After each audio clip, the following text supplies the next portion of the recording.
Maldivian atheists arrested and tortured for quote-unquote blasphemy against Islam.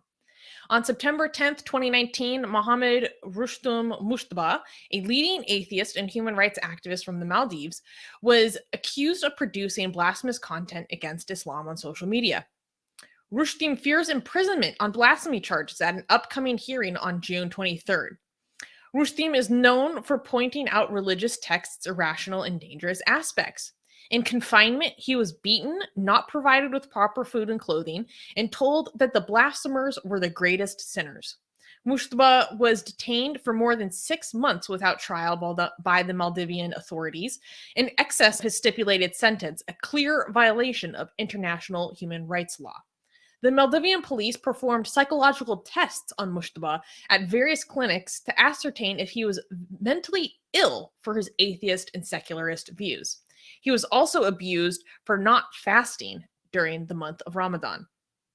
He was even moved to a maximum security unit in the death row section at one point. Amnesty International has urged the Maldivian authorities to release Rustim and stated that, quote, the actions against Mohammed Rustim Mushtaba contravenes international human rights law, including the International Covenant on Civil and Political Rights. How was he tortured? Partially it's through the conditions that he was forced to live in. There was also incidences where he was punched in the chest repeatedly so hard that he could barely breathe for numerous days. And there's been multiple incidents of other prisoners assaulting him. Not to mention the forced psychological testing and being beaten for not fasting during Ramadan. So, what was his blasphemy? I can't remember what his blasphemy was exactly, but he's known for making just a lot of content that's critical of religion. And in the Maldives, this is particularly sensitive, where any criticism of Islam is really severely not tolerated. It's like a no-go zone. I get the sense of it's even more sensitive than many other places. Maldives is horrible. We have had news on Maldives before as well. Yeah, so we actually covered his story a while ago when this kind of began to evolve. And so now this is the update of what's going on with him later. How long has he been? Oh yeah, so this is the update. How long has he been suffering through all of this pain? He's been held in illegal confinement for 6 months, according to him. And the thing is, this is what's horrible. He has no legal representation because of how sensitive the nature of his case is and how sensitive the issue of blasphemy is in the Maldives. No one will represent him. No one will represent him. And he is not being given representation by the government. So he is forced and has no other choice but to represent himself in court. Isn't that illegal for the government? So the government, if you can't have a lawyer, wouldn't the government have to provide you with a lawyer? That's not that's the American standard. I have no idea what it is over there in other countries, but that's the standard here. But I can't assume that that's in any way, shape, or form the standard there. Mogambo in the live chat is saying, isn't Maldives like a honeymoon spot? Yeah, it is, isn't it? Yes, it is. Yeah.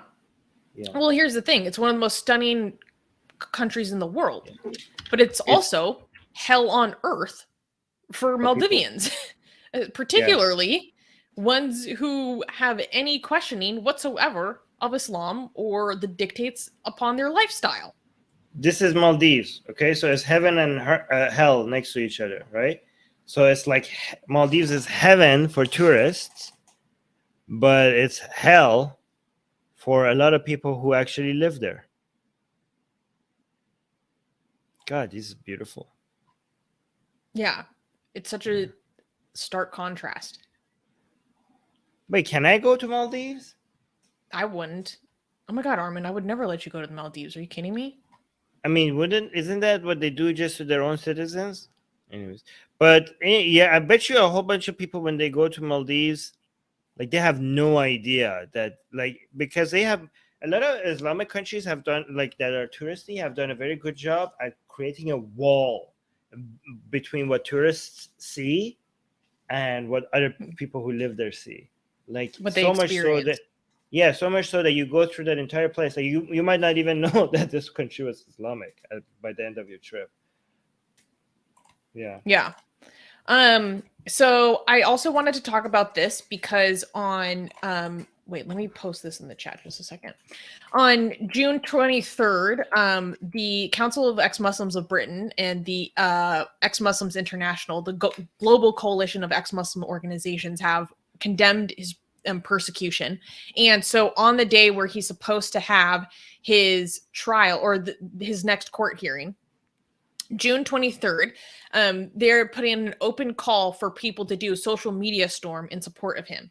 So you can use the following hashtags, like hashtag free Rustim, which is spelled RUSTHUM,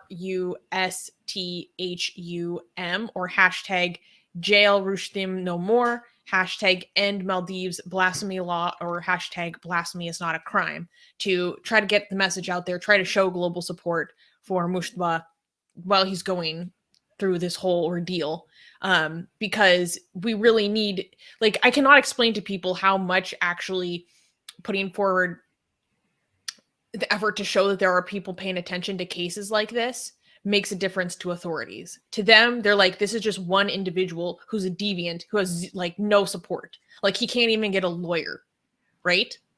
But to show that there are eyes on this case is really, really important. So I will remind people once again, on June 23rd, please use these hashtags pictured below, hashtag free Rustim, hashtag jail Rustim no more, hashtag end Maldives blasphemy law, and hashtag blasphemy is not a crime, to try to get some noise out there about his case.